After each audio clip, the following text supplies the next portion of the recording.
¿Qué lugar ocupa, en tu opinión, la saga de Alien en el cine de ciencia ficción?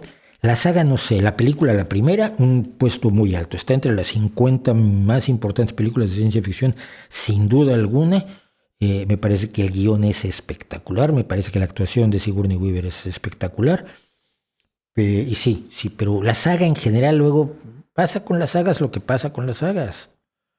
Ya cuando llegamos a Avatar, ni te cuento, ¿no? Eh, perdón, no fue Avatar, fue el...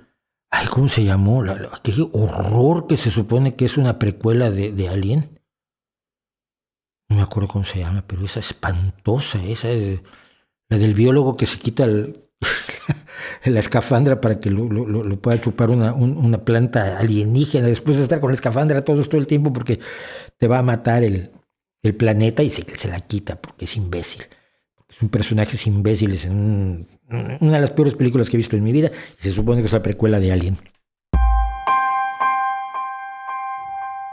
Sí, la película es Prometheus, la horrible precuela de Alien es Prometheus. Qué mala, es probablemente la peor película que he visto en mi vida. No, El Santo contra los zombies es una joya cinematográfica junto con esto.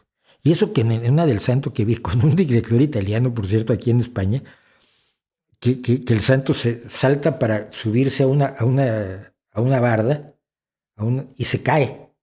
Y no hacen la edición, sino que se echa para atrás y lo vuelve a intentar y a la tercera vez logra saltar la valla. Si este hombre, cualquier editor corta las dos primeras y entonces parece que el superhéroe a la primera salta. No, se cae dos veces. No. Prometheus es horrorosa, es lo más espantosa.